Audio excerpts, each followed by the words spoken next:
I regained consciousness on a crude bed made of packed clay bricks, the rough surface scratching against my skin.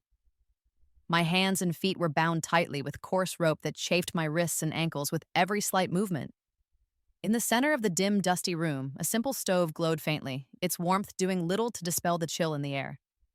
3 men were squatted around it, their silhouettes large and imposing in the flickering light. One of them, a man with a thick, unkempt beard, turned his head toward me. When he saw my eyes were open, a malicious grin stretched across his face, revealing stained teeth. He licked his lips slowly, a gesture of pure predatory intent. "The girl's awake," he rasped, his voice a low growl.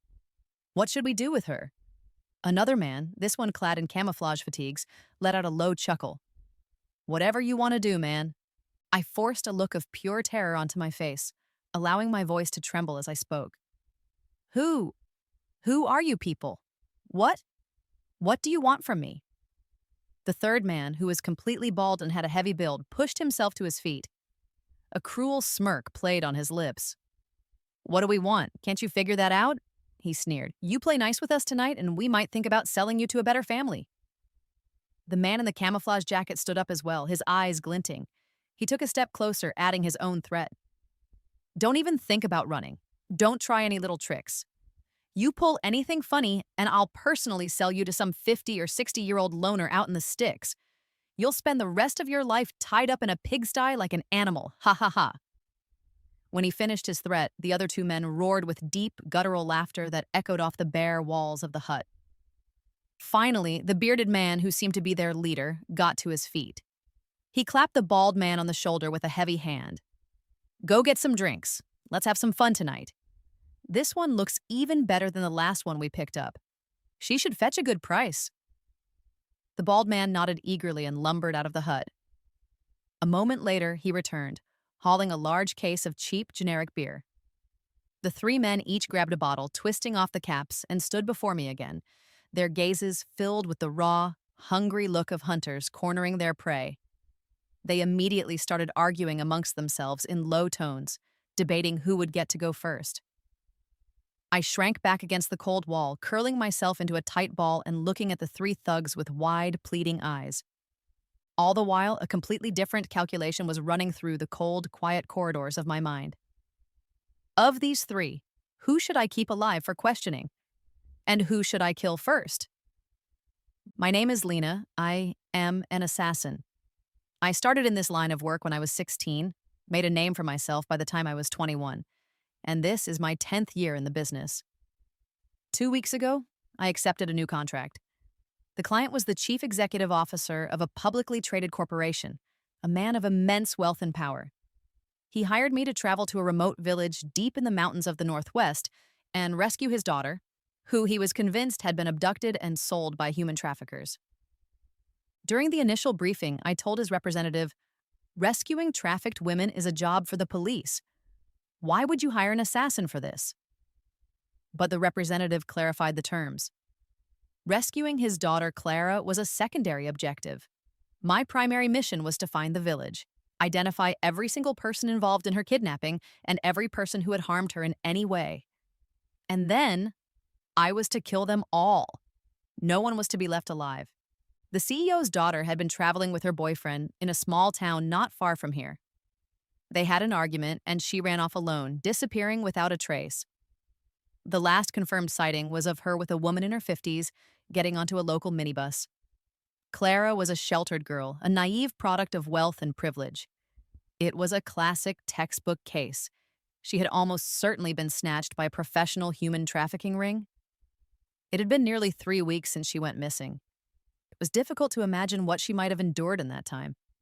It was no wonder her father had bypassed the authorities and come to someone like me instead. He didn't just want his daughter back. He wanted to draw all the snakes out of their hole, and then he wanted them exterminated. Hiring a female assassin with my sterling reputation was the perfect bait. So I took the job. I came to this small northwestern town by myself, posing as a solo tourist who had lost her way. On the 7th day of my surveillance, a woman in her 50s approached me, just as my intel suggested she would. After learning that I was traveling alone, she enthusiastically volunteered to take me to a hidden gem, a scenic spot that only the locals knew about, promising it was a fantastic place for taking photos. I feigned hesitation for a moment before agreeing to her offer. We boarded a minibus together. The bus rumbled along dusty roads for about an hour before stopping at a generic tourist spot. After we walked around for a bit, the woman mentioned that her home was nearby and graciously invited me over to try her special homemade sweet tea. This time, I didn't hesitate at all. I agreed immediately. The moment I stepped over the threshold of her house, I'm certain her thoughts were the same as mine. Hook, line, and sinker. At her house, I pretended to drink the sweet tea, which I was sure was laced with a powerful sedative, and then I faked passing out. A short while later, I felt the presence of several men entering the room. They spoke with the woman for a while in a local dialect I couldn't understand. Then they tied my hands and feet and carried me out to another vehicle. After pretending to be unconscious for a long time, I finally decided to wake up. The woman was gone. In front of me were these three men, their faces masks of raw hunger. I have to use the bathroom, I shouted, my voice laced with panic. The three men just laughed again. You don't want me to just wet myself here, do you? I pressed. The bald man sneered. And how do you know we don't? The bearded man, however, seemed to have some sense of practicality. Let her go, he grunted. Why do these women always pull the same stunt? The man in camouflage immediately piped up. My turn to take her. Looking at their shameless, leering faces, I felt a wave of profound disgust wash over me. It was clear they thought I was using the bathroom as a flimsy excuse to try and escape. They were so supremely confident that I couldn't possibly get away that their expressions all screamed, "Let's see what you try to pull." The man in camouflage walked over, untied the rope on my feet, and pulled me up roughly. He leaned in close, his foul breath whispering in my ear. Listen, beautiful, I warned you. Try to run, and you're finished. I nodded meekly. He suddenly slapped my butt hard and said, Let's go. We walked out of the hut, and I saw that night had completely fallen. A simple dirt path ran in front of the house, separating it from a large, overgrown vegetable patch. The path stretched toward a small patch of woods at one end. Behind the house, a vast and seemingly endless mountain range loomed against the dark sky.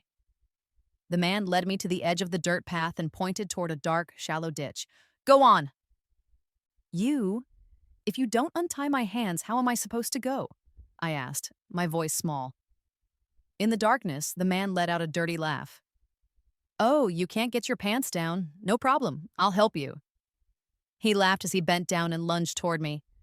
And that was the precise moment I had been waiting for. My bound hands shot up and then down, looping the rope cleanly over his neck.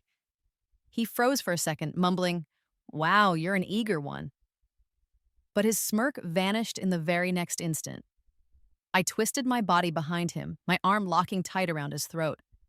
The inside of my elbow pressed perfectly against his carotid artery, and I squeezed with all my strength. He probably never imagined that a woman who appeared so weak and helpless could possess this kind of power. His hands flailed wildly, clawing at my arm, but it was useless. I silently counted to 15 in my head. The man stopped struggling and went completely limp in my grip. I let his body drop to the ground and went down into the ditch, my eyes scanning for a suitable tool. I found a rock that looked sharp enough and began to slowly saw through the rope on my wrists. Once free, I walked back to the unconscious man, trying to remember which hand he had used to touch me. Right, it was his right hand. Remembering that, I raised the rock high and brought it down hard on his right elbow. The man woke up with a jolt of excruciating pain. He stared at me in utter shock, his mouth opening to scream. The next second, the rock met his face. I dragged the man in camouflage down into the ditch and stood up, brushing the dirt from my clothes, and then I saw him. Not far away, the bald man was standing there, watching me. I jumped back onto the path and broke into a dead run toward the woods at the other end. The bald man shouted, Boss, the bitch is running, and sprinted after me. Just as I reached the edge of the woods, I deliberately stumbled and fell. I scrambled back up, faking a limp, and waited for him to close the distance between us. I heard him panting heavily behind me, his voice filled with venomous hatred. You stupid woman, you really think you can get away? Just wait till I get you back there. I'll show you a good time. I stopped walking. He said, That's right, just... Before he could finish his sentence, I spun around and delivered a powerful roundhouse kick straight to his shiny bald head. The bald man stared at me, dumbfounded. He swayed on his feet for a moment, then collapsed to the ground in a heap. I took out the rope that had bound my own hands and tied up the dazed man. Then I gently patted his head. "You're the stupid one. Didn't you think to check on your buddy first?" I dragged the bald man out of the woods and looked toward the small hut in the distance. The man in camouflage was still lying by the ditch, but the leader of the three, the bearded one, hadn't come out. I frowned. Did he see what happened and just run for it? But their car was still parked out front. That meant he had to be hiding somewhere nearby. So, he wanted to play a game of cat and mouse. I dropped the bald man and went back into the hut first. The stove was still burning, but the room was empty. Thankfully, my backpack was still there. I bent down for a quick check and saw that nothing was missing. Just then, I heard the sound of the door behind me being pushed open gently. I turned around. The bearded man was standing there, aiming a crude shotgun right at me. The bearded man kept the gun level, his voice vicious and shaking with rage. "You did that to my brother. Who the hell are you?" I smiled, a calm, disarming expression on my face. "Me? I'm just a helpless woman you kidnapped, hoping to sell for a good price." The bearded man spat on the floor, his eyes red with fury. "I don't care who you are. You think you're tougher than the gun in my hand?" I didn't flinch. In fact, I took a step forward, getting closer to the barrel of his gun. He was clearly taken aback by my advance. But what stunned him even more was when I reached out and calmly stuck my index finger into the barrel of the shotgun. I've had the world's best submachine guns pointed at my head. What's a crude homemade shotgun like this? "You think I won't shoot? Or you think this is a toy?" The bearded man snarled, his grip tightening on the shotgun. Seeing my lack of reaction, he cursed, "You don't seriously think plugging the barrel with your finger is going to make it explode, do you? You want to test that theory?" Of course, I didn't think my finger alone would make the shotgun backfire. An assassin would never risk her own hand like that. But I still didn't pull it back. My calmness finally broke him. He screamed, his voice cracking. "You think this thing isn't loaded? What kind of psycho are you? I'm going to blow you away right now." I saw his finger on the trigger begin to squeeze. I quickly pulled my finger back and jumped away. "Die, you bitch!" he yelled triumphantly as he pulled the trigger. With a deafening boom, the shotgun exploded in his hands. I tied up the bearded man, whose beard was now half scorched from the blast. Then I went outside and, with considerable effort, dragged the other two back into the hut. It was the middle of the night by now. The bearded man had come to his senses a bit. He looked at me with genuine, unadulterated fear in his eyes. I tossed a small, finger-sized pouch in front of him. It was filled with liquid glucose, something I always carry for a quick energy boost. He thought I had just stuck my finger in the gun barrel. What I actually did was shove one of these little pouches, which I had torn open with my teeth, down the barrel. With a crude, poorly maintained shotgun like his, any moisture in the barrel is enough to cause it to backfire. Are you a cop or what?" After realizing what I'd done to his shotgun, the bearded man's face fell completely. I ignored him, went outside, and got a basin of cold water, which I threw on the camo-clad man whose face was a bloody mess. Then I took out Clara's photo and asked them, "This girl, you're the ones who kidnapped and sold her, right?" The man in camo and the bald one remained silent, their jaws clenched. The bearded man hesitated for a moment, then shook his head frantically. But it was too late. The fleeting micro-expressions on their faces, a flicker of recognition, a shadow of fear, had already told me everything. Clara was taken by these three. Without another word, I walked out of the hut to their car. I crawled underneath, pried open the gas tank, and filled an empty water bottle with gasoline. Back inside, I sprinkled the gasoline evenly over the three men, who were still trying to maintain a facade of toughness. I flicked open my lighter, the small flame dancing in the darkness. "Tell me where she is and I'll let you live.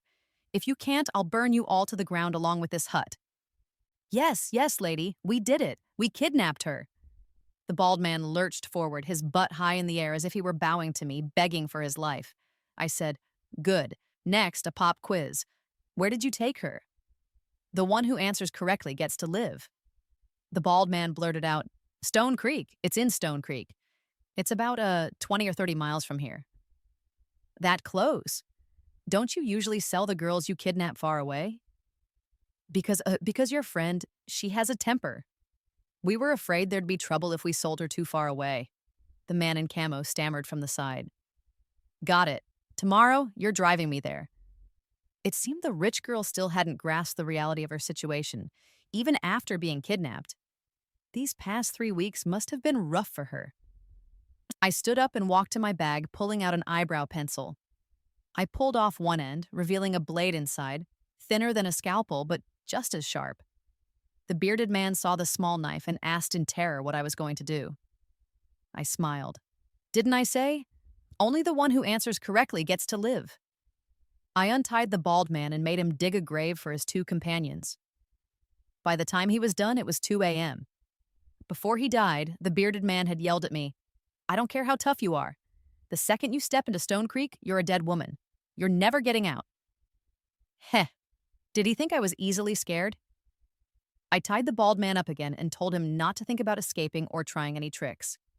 Try to run and you're finished. Those were his friend's exact words. Around 6 a.m., I woke up on the clay brick bed. I sensed a figure standing in front of me. Peeking through my eyelids, I saw it was the old woman who had first approached me. She was tiptoeing toward the bald man, carefully starting to untie him. I closed my eyes, pretending to still be asleep. She quickly untied him. I heard the bald man stumble as he stood up. His body must have been numb from being tied up all night.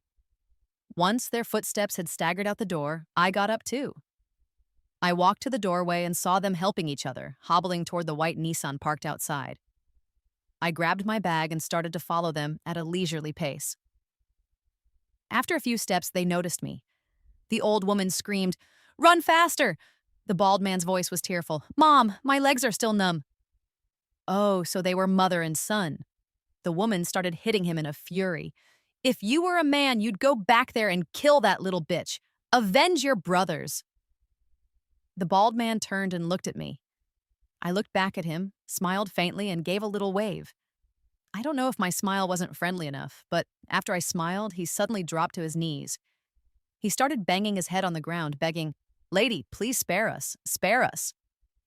I walked over to the trembling man and glanced at the old woman. Looks like we have an extra passenger. Let's all go together. The bald man stood up, wiped the tears and snot from his face, and nodded repeatedly. Then he got in the car and slid into the driver's seat. I got in the back with his mother. Once we were settled, I took out my bladed eyebrow pencil and held the tip to his neck. Same deal as before. No tricks. Otherwise, you know the consequences. The bald man nodded like a bobblehead and the car started moving, heading deeper into the mountains. 2 hours later, we were still on the road. Even for a 30-mile drive, we should have arrived by now. I realized this mother-son duo hadn't learned their lesson. They were trying to pull something. I asked him, Are we there yet? The bald man stammered, My older brother came here a lot. I haven't been many times. I'm having trouble remembering the way. Oh, I said. I turned to the woman beside me. Do you know the way? The woman glared at me. No idea, never been. But the flicker of avoidance in her eyes told me once again that she was lying. All right, take your time then, I said, lowering the eyebrow pencil from his neck. I turned and grabbed the woman's wrist. What are you doing? Are you afraid I'll run? She asked. Where would you run? I laughed. I was just worried you were nervous. I wanted to calm you down. Like the fox offering to guard the hen house, she said resentfully. I didn't say anything else. The car kept moving forward. The mountains here all looked the same, so I couldn't tell if he was driving in circles, but he was definitely stalling for time. After another half hour, as we approached a stone bridge over a deep ravine, I suddenly ordered him, Turn here. In the rearview mirror, I saw a flash of disbelief on the bald man's face. His hands tightened on the steering wheel. I'm not sure if this is it. This is it. Turn, I commanded coldly. Okay. He meekly agreed and turned the car onto the stone bridge. Not far ahead, a small village appeared on the mountainside. It's that village up ahead, isn't it? I asked. I think that's the place. he stammered. You've you've been here before? The woman next to me asked, her face full of terror. I released her hand. You don't need to know. From the very beginning, I never believed they would take me to my destination willingly. So, I used a little psychological trick. I grabbed the woman's wrist to feel her pulse. As soon as the car passed the turnoff she was trying to hide, her pulse was bound to quicken. After crossing the stone bridge, I told the bald man to stop the car. Thanks for the ride, I said sincerely. But I hate people who are both stupid and dishonest. People who love playing little games. So now it was my turn to give them a ride. To the end of the road. After dealing with the woman and the bald man and hiding the car, I rested for a bit before starting toward the village on foot. At this moment, my identity was once again that of a backpacker. A backpacker who got lost while hiking in the mountains and needed to stay the night in this village. The village was nestled on a steep slope, surrounded on all sides by imposing, rocky mountains. There was only one small, winding road leading down from the mountain to the main road beyond the stone bridge. If anyone wanted to escape the village, that was the only way out. And from their high vantage point, the villagers could surely see everything happening on that road. As I got closer, some of the villagers had already spotted me. They had been sitting around in small groups, smoking and talking. Now they all stood up, their eyes fixed on me with unnerving intensity. I looked up at the village and saw that most of the people sitting outside were men. There were a few older women with blue cloths wrapped around their heads, but I didn't see a single woman my age, or even in her 30s or 40s. I guessed either this village was so poor it was full of bachelors, or all the younger women were locked up at home and not allowed out. I remembered the bearded man's dying warning. If I entered this village, I would never leave. I'd see what kind of monsters were lurking here. A few sleazy-looking men suddenly ran down the path from the village. They surrounded me, eyeing me up and down with predatory smirks on their faces. I gave them a friendly smile. Excuse me, can you tell me where I am? What's wrong, little lady? One of them, a man with bleached blonde hair, asked. I gave him the story I'd prepared, then asked if I could stay the night, explaining that my friends from the city would come pick me up the next day. The men exchanged knowing glances, their faces breaking into unsettling grins. Then they shouted that of course I could, and began eagerly leading me up into the village. A moment later, a man with narrow eyes, puffing on a long-stemmed pipe, came out to meet us. A man in a gray coat told me this was the village chief. I nodded and gave the chief a polite smile, telling him my name was Lena and I was a tourist. After listening to the other men's explanation, the chief also smiled, revealing a row of crooked teeth stained yellow from his pipe. He held out his hand. Welcome to Stone Creek. We'll take good care of you, won't we, boys? He squinted at the crowd of men around him. The men snickered and nodded in agreement. His hand was still hanging in the air, a silent gesture reminding me that I hadn't shaken it. I quickly extended my own. The chief grabbed my hand, his rough thumbs rubbing back and forth over the back of it. Lena, what a lovely name. We have lots of mulberry and elm trees in our village, too. He looked at the crowd again. Silas, how about she stays with you tonight? Then he pulled me by the hand and brought me in front of one of the men. I looked up at the man called Silas. As the chief brought me to him, an undisguised look of joy spread across his pockmarked face. I lowered my head and said, Nice to meet you, Silas. The man just nodded. The chief finally let go of my hand and told Silas to take me to his house to rest. And so, I followed Silas into the village. Halfway there, I glanced back. The group of men at the entrance, including the chief, were still staring at me, their faces twisted into lecherous, disgusting smiles. I turned back to the chief and gave him a big smile of my own, because I was already debating whether it would be better to chop off his hands or just burn them. Silas's house was a typical Northwestern courtyard-style home, built around a central yard. As soon as I entered, I saw a little girl in the yard, working hard to wash clothes in a large plastic basin. She couldn't have been more than 8 or 9 years old. My kid, Silas said, pointing at the girl, then his expression turned serious. We have a guest. Say hello to your big sister. The girl looked up at me and shyly mumbled, Hello, sister. I frowned, looking at this little girl squatting in front of a basin that was half her size. Although her expression was a bit dull and her skin was dark and dirty, her eyes were big and round, and her features were delicate. Comparing her to the flat-nosed, thick-lipped Silas standing next to me, I was certain this girl was not his biological daughter. "Silas, I don't see your wife," I asked. "I'm not. I mean, her mother died in childbirth," Silas said, gesturing toward the girl again. The girl lowered her head.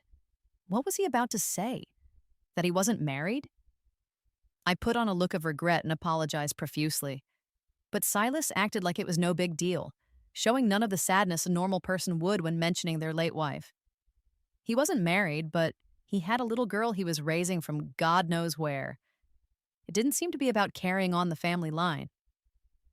Could it be that the thought of what this man's preferences might be made me sick to my stomach? I looked at the little girl again. She kept her head down, scrubbing the clothes in the basin with a blank expression. I was about her age when I was adopted. A thought suddenly popped into my head. When this mission is over, take this girl with me. The thought startled me. Had I gone crazy? I was an assassin. I couldn't afford to get sidetracked like this. Lunch was some takeout that Silas sent the girl to buy from the village entrance. After we sat down, the girl hesitated to join us. Silas, embarrassed, told her to sit down, explaining to me that she was shy around strangers. I stroked the girl's head and took a soft-centered chocolate from my pocket and gave it to her. It wasn't an expensive brand, but it had always been my favorite, and I always carried some with me. The girl took it and whispered a thank you. For some reason, my heart ached, because as my hand had passed over her head, I had distinctly felt small, raised bumps under her hair. When I looked up, I saw Silas staring at me with a strange expression. Maybe he didn't like me giving the little girl chocolate. As we were eating, there was a loud knock at the gate. "Silas, open up!" At the sound of the shout, Silas immediately dropped his bowl. He shot up from his stool and scurried to open the gate, hunched over in a subservient way. I stood up too and looked into the yard, curious to see who could make Silas so anxious. From the voice, it didn't sound like the chief. At that moment, the gate opened. A thick, metallic smell of blood wafted in from outside. A tall, shirtless man walked in, with Silas following respectfully behind him. "Brother Corbin, been hunting?" Silas asked. The man called Corbin nodded. "The lost girl my uncle mentioned. She's staying with you." By now, I had walked out of the main room. The two men looked at me. Silas quickly made the introductions. "This is Brother Corbin. Corbin, this is the girl staying in the village. Her name's Lena." "I'm Corbin," the man said. His eyebrows were so faint they were almost non-existent. His eyes held a wild, animal-like darkness. He didn't look like an easy man to deal with. "How about she stays at your place, Corbin? You've got more room," Silas said, trying to curry favor. I remained silent, a placid smile on my face as I watched them. Corbin replied flatly, "No need, my place is full. I just came to have a look." Silas continued to invite Corbin in for a bite to eat, but was again refused. Just then, a woman's heart-wrenching scream came from the house next door. The cries were mixed with pleas for mercy and a man's angry curses. A look of displeasure crossed my face.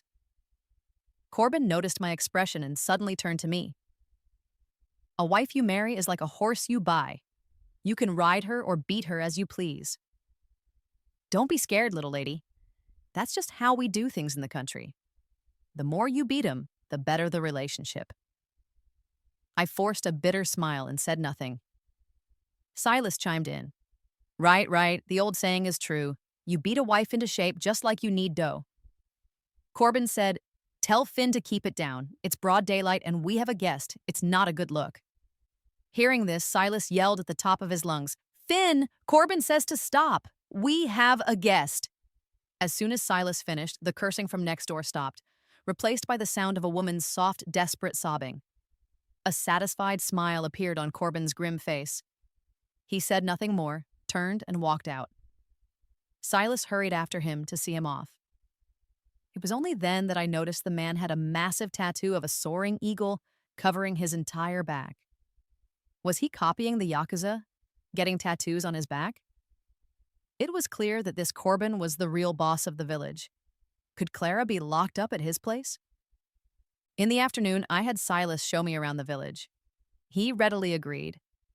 Most of the houses in the village were courtyard-style bungalows like Silas's, many with traditional rammed earth walls mixed with stone. Only Corbin's house was a 3-story Western-style building. The gate to his courtyard was open, and I could see a skinned wild boar hanging inside. The funny thing was, this village, which clearly wasn't wealthy, had 4 or 5 security cameras installed. I had a feeling those cameras weren't to prevent theft. I took out my phone, found a Cantonese song, and started playing it out loud. The song was called People Under the Moon. The CEO had mentioned it was Clara's favorite song.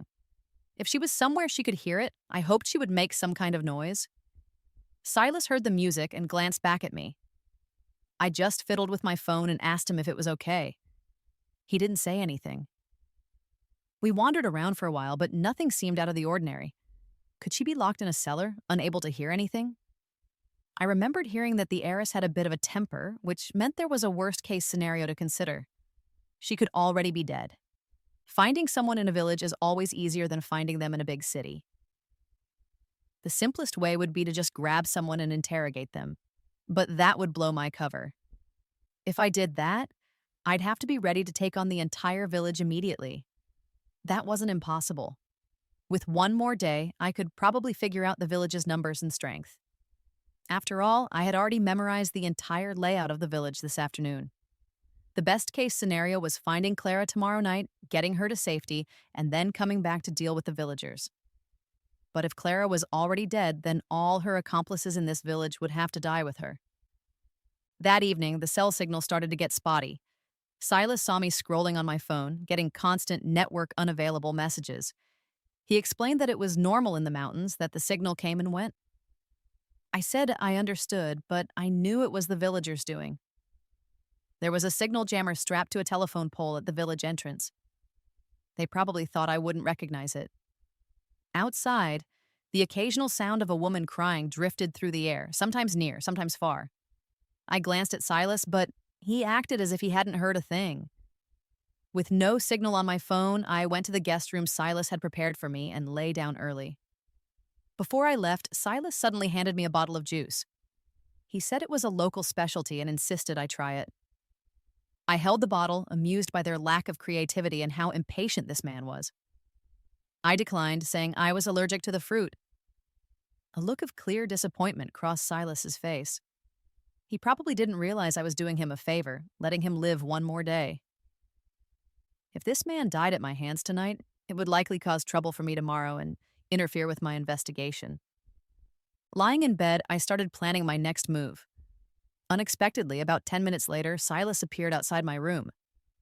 He knocked on the door and asked if I was asleep. He still hadn't given up. I told him I was about to fall asleep and that if he needed something, we could talk tomorrow. But he didn't leave. Instead, he took out a key and unlocked the door, which I had already bolted from the inside. I frowned. I hadn't expected this man, who seemed so pathetic, to actually try to force his way in. He pushed the door open and walked straight to my bed. I feigned surprise. "Silas? What is it?" In the darkness, the man swallowed hard. Then he said, his breath heavy, I want you. If you stay with me, I'll make sure they don't sell you off tomorrow." With that, he lunged at me. But he never expected that the woman who was supposed to be screaming in fear would meet his advance. "Silas, don't be in such a hurry." I leaned in close, breathing softly in his ear. "You're so beautiful. How can I not be in a hurry?" Though he said that, his hands slowed down. I pressed closer, my hand slowly caressing his body. "I like a man like you, Silas. A little bit wild. Those weaklings in the city, I can't even stand to look at them." "Ha ha ha, really? That's great. I like you too. I'm crazy about you," Silas said, pulling me into a tight hug. "They wouldn't touch me, not like you." My fingers continued to tease him. Silas, who had been rushing to get his clothes off, suddenly froze. He pulled back from me. "They? Why wouldn't they touch you?" I leaned in again, smiling. "Isn't it obvious? They're cowards. They think I'm not clean." Unexpectedly, the man shoved me away. Are you sick or something? I feigned hurt. Silas, I get it if the city boys are scared, they're coddled. But you're not scared, are you? Silas scrambled off me and stared at me. I reached for my bag on the bedside table, pulled out a small bottle, and shook it in the dark. It's fine. If you get it, you just have to take this medicine with me every day. Silas cursed. Damn it! What damned bad luck! He ignored me after that, yanked the door open, and hurried out. I sighed and put the bottle, which was actually filled with chocolates, back in my bag. I wasn't sure if faking an illness would be enough to get me through the night peacefully. Just as I was about to lie back down, another cry came from the yard. It was the child. The crying grew louder, accompanied by a man's heavy, ragged breathing. That animal, Silas. Had he gone to hurt the little girl? My fists clenched again. My rational mind told me that tonight was not the time to act. I needed to stay calm. But to hell with being rational. I walked out of my room and went to the room where the crying was coming from. Then, with one powerful kick, I broke down Silas's door. I rushed in, grabbed Silas by the back of his collar, and yanked him up. What are you doing? He asked in terror. I didn't answer. I just punched him hard in the stomach. As he doubled over in pain, I brought my elbow up and slammed it into his neck. He crumpled to the floor like a frog, muttering curses and trying to scramble back to his feet. But just as he lifted his head, my foot came down, kicking him squarely in the jaw. Silas collapsed, groaning in pain. I went to the bed, lifted the little girl up, and held her in my arms. He's not your father, is he? The girl sobbed quietly in my arms and nodded. What's your name? My name is Lily. Lily, you go sleep in the other room now. When you wake up in the morning, I'll take you away from here. We'll find your real mommy and daddy, okay? I led the girl to the door and pointed to the room where I had been sleeping. She still clung to me, unwilling to let go. I knelt down and hugged her again. Don't worry, I told her. I won't leave you behind. That's when I felt it. Tucked inside her clothes was the chocolate I had given her earlier. You haven't eaten it? Big sister, can I eat it with you when you come back? I nodded. The girl finally let go. I wiped the tears from her face and watched her go into the small room. Then I turned and walked back to the man lying on the floor, his face a mask of terror. You're some kind of psycho, Silas stammered. He thinks this is crazy? We're just getting started. I drew all the curtains in the room and lit a single candle. The plan had to be moved up to tonight. Looks like it's going to be another all-nighter. I took out the rope I had prepared, tied Silas up, and said to him, I ask, you answer. If you're honest, I'll make it quick. If you're not, you'll be crying all the way to hell. The interrogation was surprisingly easy. The man was even more of a coward than I thought, but I was shocked by what I learned. In Stone Creek, almost every household was involved in human trafficking. The entire village was a transit point, a place where traffickers tamed the girls they abducted before selling them off to other villages. In return, most of the men in the village got their wives from these same traffickers. They even sold their own newborn daughters through the traffickers. I also found out where Clara was. She wasn't at Corbin's house. She was locked in the cellar of Silas's uncle, the village chief. I was satisfied with the results of the interrogation. Silas asked if I could let him go now, promising he wouldn't say a word. But I acted as if I hadn't heard him. I picked up a pillowcase from the bed, tore it into strips, and stuffed it into his mouth. A look of terror returned to his face. I told him, there was once a little girl who was hurt by a disgusting man just like you. Do you know what she did most often afterward? Silas shook his head in fear. I said, the thing she did most often was slit her wrists. As I spoke, I grabbed Silas's wrist, my fingers finding the radial artery. When I was little, I could never find the right spot on my wrist. But now, I know it better than anyone. Unfortunately, there's no going back for me. Your consciousness will probably last for about another 5 minutes. My advice is to use that time to repent for your disgusting life. With that, I slowly drew the small blade across Silas's wrist and blew out the candle. Before leaving the yard, I glanced at the little girl on the bed, wondering if she was really asleep. I went inside and tucked her in, and I prayed silently that tonight would go smoothly. I grabbed my gear and, reciting the camera locations I'd memorized during the day, crept through the night to the chief's house. I climbed the wall, quickly located the cellar, and then tossed a piece of beef laced with sleeping pills to the large dog sleeping in the yard. The dog shot up, saw the meat, and began to devour it without a second thought. After just a few bites, it whimpered and collapsed. Next, I threw a couple of small rocks at the main door. "Who is it?" A voice called from inside. It was the chief. I threw another rock. I heard the rustling sound of someone getting dressed. "Who's there in the middle of the night?" A moment later, the door opened, and the chief stood there with a coat thrown over his shoulders. I pulled out a taser gun that looked like a hairdryer and fired it at his torso. The barbed rope shot out instantly, wrapping around him and binding him tightly. I leaped down from the wall and stuffed a cloth in his mouth before he could make a sound. Then I walked toward the house to see who else was inside. But just as I pushed the door open, I sensed someone standing behind it, likely holding a knife. I glanced back at the chief on the ground, who was struggling to get up. I pulled my foot back from the threshold and closed the door again and stepped back toward the chief. The person inside moved slowly behind the door, seeming to assess the situation outside. I stretched my legs, then bent down and said to the chief on the ground, "Watch closely. I'm only going to demonstrate this once. If you try to escape, this is what will happen to you." With that, I took a running start and kicked, sending the door and the person behind it flying into the room. With a loud crash, the door flew off its hinges and landed on top of the person. I heard the clatter of a knife hitting the floor. I rushed in, lifted the door, and slammed it down on the person's head 3 times, knocking them out cold. From the looks of him, it was probably the chief's son. That's when I noticed a woman with disheveled hair on the bed. She was huddled there, clutching a blanket. I wasn't sure if she was also a victim, but to be safe, I decided to tie up both her and the man on the floor. After I'd finished, I looked back at the chief. His legs were trembling uncontrollably in the dark. It looked like he wouldn't be getting up anytime soon. I hauled the chief to his feet. "Cooperate with me, understand?" The chief nodded his head like a chicken pecking at grain. I pointed to the cellar.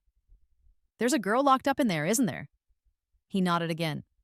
I showed him Clara's picture on my phone. "Is it this girl?" The chief looked at the photo and nodded once more.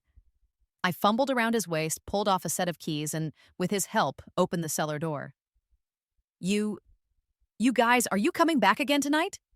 A terrified voice came from below as the door opened. I kicked the chief down the stairs. "Clara," I said, "your father sent me to rescue you." The girl in the cellar had long matted hair. Her clothes were tattered and filthy, and heavy iron chains were shackled to her wrists and ankles. I used the keys to unlock her. The girl threw herself at me, sobbing uncontrollably. I frowned. "Can you walk?" Clara leaned on me and tried to stand, but she stumbled and fell back to the ground. I checked her ankles and saw that the shackles had rubbed her skin raw, leaving open, festering sores that needed immediate medical attention. It looked like I'd have to find some alcohol or something upstairs to disinfect them first. Just then, Clara looked up and pointed a trembling finger at the chief. "Kill him! Kill him for me!" The chief shrank back in fear and made a move to run. I grabbed him and slammed him back to the ground. No, I still needed him alive. When I came down into the cellar, I'd noticed a security camera mounted inside, but I hadn't seen any monitor in the chief's house. That meant that right now, if that man Corbin wasn't asleep, he was probably sitting in his own home, enjoying a live feed of everything I was doing. I helped Clara out of the cellar and set her down in the yard.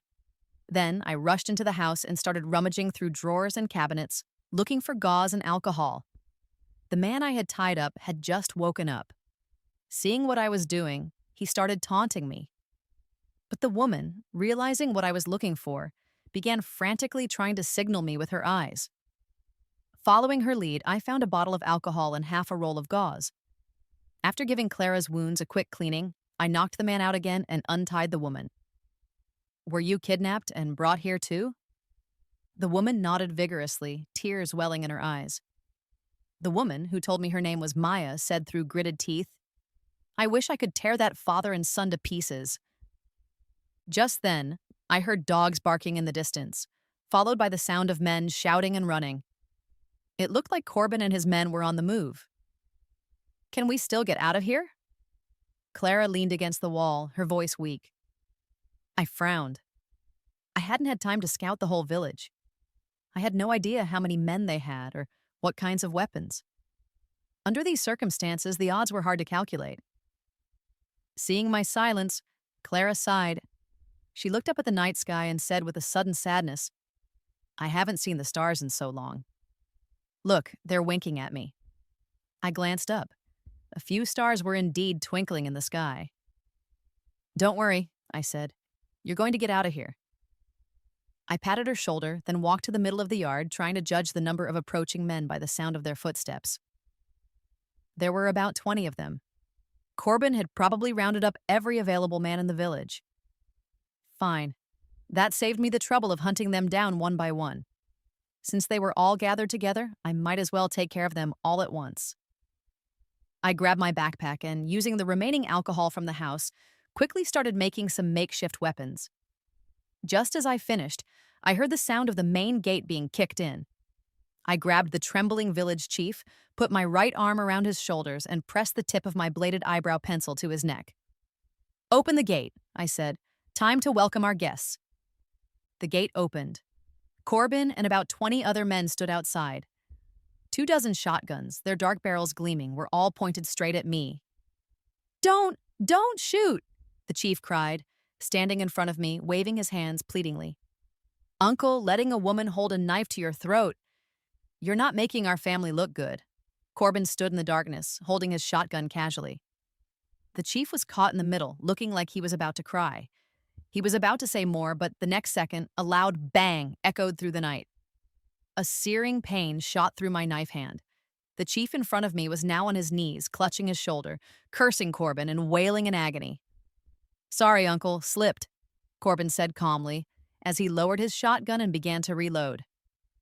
I had planned to use the chief as a hostage, but I hadn't expected Corbin to be even more ruthless than I'd imagined. I'd met my match. I knew something was off the moment you entered the village. A young girl, all alone in the middle of nowhere. My men found the car you hid. It belonged to the Chen brothers. What did you do to them? Corbin said, raising his shotgun to aim at me again. How would I know who the Chen brothers are? I said through the pain in my right hand, forcing a smile. Still playing tough, little bitch? A man with a wide face said, walking toward me with his shotgun raised. A few men behind him immediately shouted, Finn, remember to leave her alive, otherwise what are the rest of us supposed to play with? So this was Finn, the one who was beating his wife next door to Silas's yesterday. Hearing this, Finn lowered his gun and chuckled. Of course, a pretty face like this, I wouldn't want to mess it up. He tossed his gun to someone behind him and lunged at me. I kicked him hard in the crotch. He doubled over in pain, looking at me and cursing, You slap. I had already slapped him across the face. Didn't your mother teach you how to speak properly? Oh, that's right. You and all of you probably don't have mothers. I cast a contemptuous glance at the group of men. The wide-faced man started to curse again. I raised my left hand and slapped him hard twice more, turning his face bright red, then kicked him back into the crowd. The men who had just lowered their guns to watch the show scrambled to raise them again. Feisty, I like it. I should have taken you to my place yesterday, Corbin said. Then you'll be the first one to die tonight. Ha ha ha ha ha. I really, really like you. Listen up, boys. This woman is mine. Corbin's alone. None of you are to touch her. I spat right in Corbin's face. You think you're worthy? My defiance enraged him. He raised his voice and roared, You bitch, don't push your luck. If you don't cooperate, then you'll just have to die. Fine. Let's die together. As I spoke, I raised the Molotov cocktail I'd been hiding behind my back, made from alcohol and gunpowder from the chief's shotgun shells. Corbin and his men were stunned by the makeshift bomb in my hand. They all backed away but continued to surround the house. I held the bomb in one hand and slowly retreated into the yard, quickly slamming the gate shut. In the yard, Maya was comforting the still sobbing Clara. She saw my injured right hand and rushed over with the remaining gauze and alcohol to help me clean the wound. Lena, what do we do now? Maya asked. I've scared them off with the bomb. That should buy us some more time, I said. But how can we possibly hold out against them? Clara sobbed. We can. I looked up again at the twinkling stars. If it hadn't been for Clara's words, I probably wouldn't have noticed them. The way they flickered on and off meant there was convection in the air. If I wasn't mistaken, it was about to rain. And that meant the shotguns in their hands would soon be no more useful than a wooden stick. Time ticked by, second by second. First, a single drop of rain fell in the yard, then 2, 3, 4. In an instant, a torrential downpour engulfed the sin-filled mountain village. Maya, you take Clara and escape over the side wall, I said, standing up again and walking to the center of the yard. The two of them stared at me, stunned. If you can get all the women in the village to escape with you, I'll keep these men busy here. They won't have time to worry about you. This is probably the best chance you'll ever get. Oh, and don't forget to go to Silas's house and get a little girl named Lily. If you can, find a good family to adopt her. The rain pounded down on me, and the wound on my right hand began to throb. Lena, will you be okay on your own? Maya asked. I've seen worse, I laughed. I was lying. Taking on this many men by myself was something you only see in movies. In the real world, even 1 against 10 is a stretch, especially with an injured right hand. But I could probably hold them off long enough for the women to get away safely. And Clara, I said, turning to look at the two girls one last time. I know what you've been through might leave deep scars. The only advice I can give you is to try your best to forget it, just like I once did. I didn't tell them that when I was 7 or 8, I was also kidnapped by traffickers.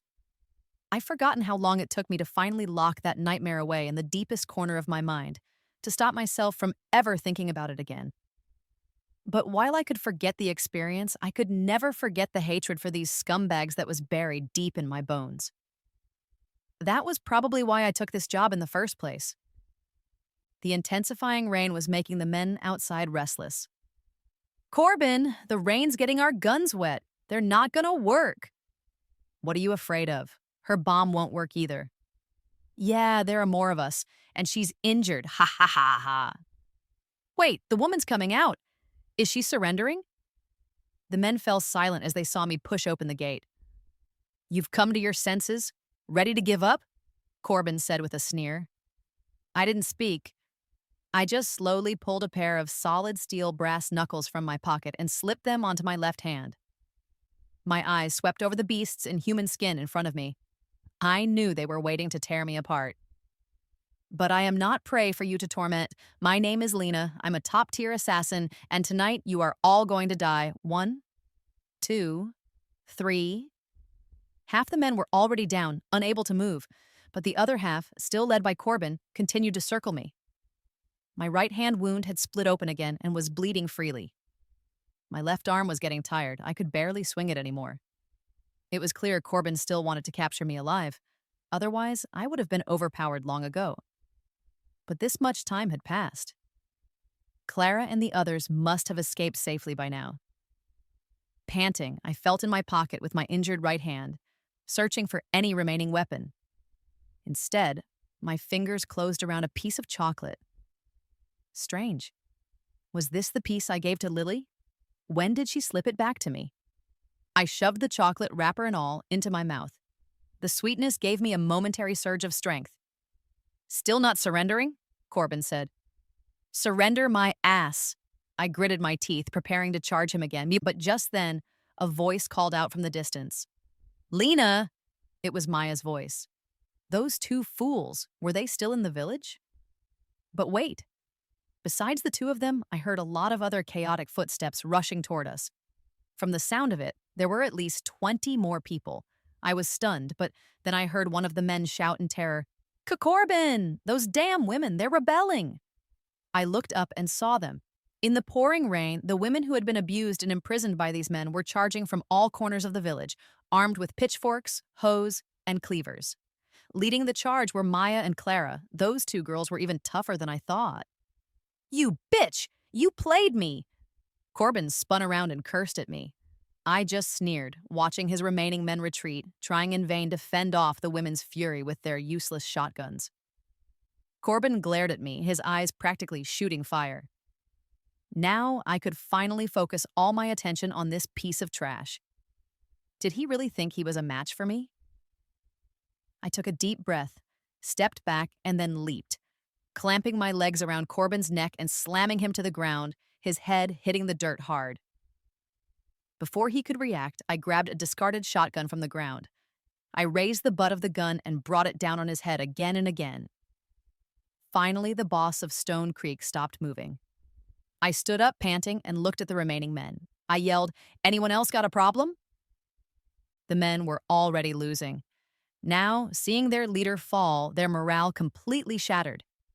In unison, they dropped their shotguns and surrendered to the women they had once abused, beaten, and assaulted. At the sight, some of the women cheered. Others broke down and wept. All the emotions they had suppressed for days, months, maybe even years, finally came pouring out. I watched as Maya led the women to tie up all the villains. Only then did my strength give out and I collapsed. When I came to, it was the next day. The rain had stopped. Maya told me they couldn't call the police because there was no signal, but luckily someone had managed to flag down an empty bus on the road outside the village.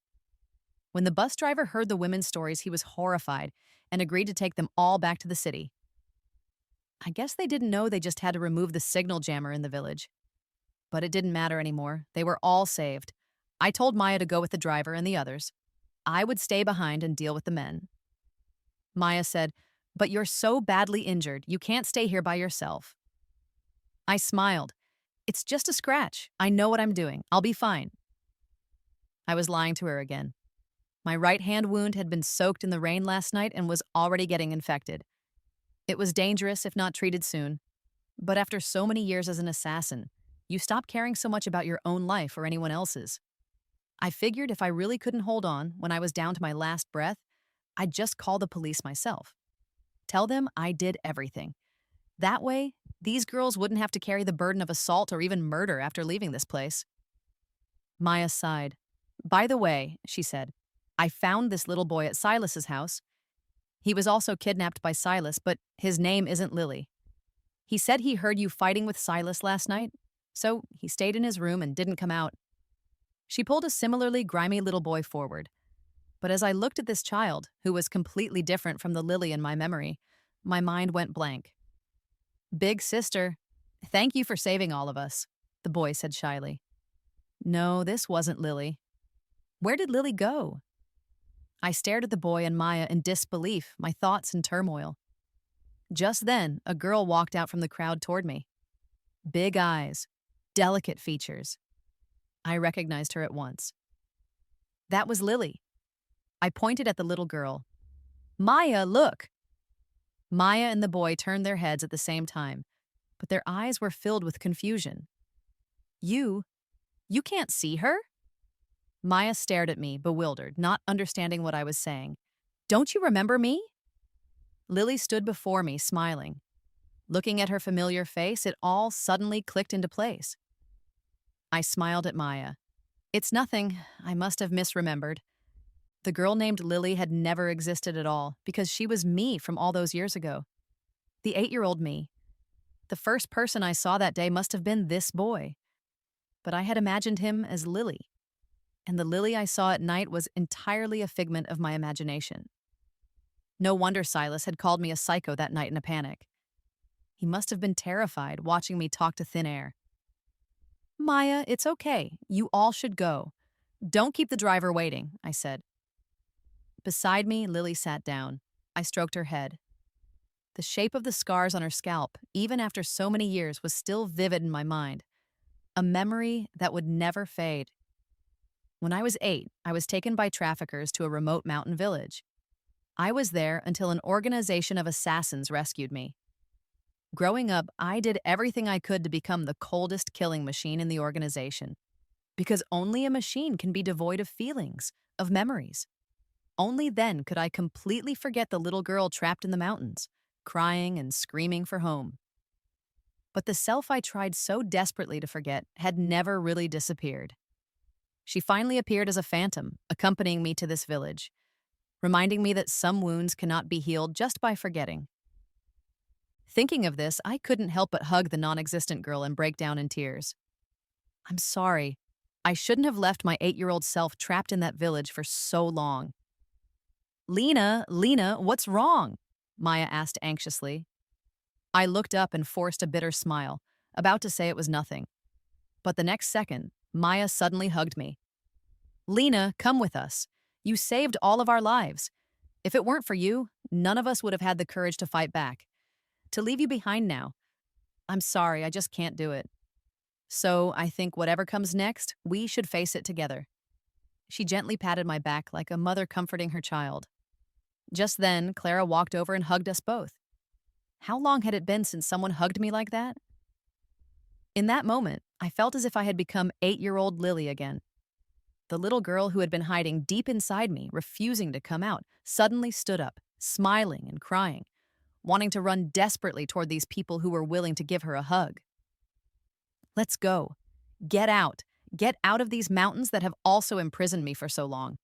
Whether punishment or redemption lies ahead on this path, it seems I'm finally not alone anymore.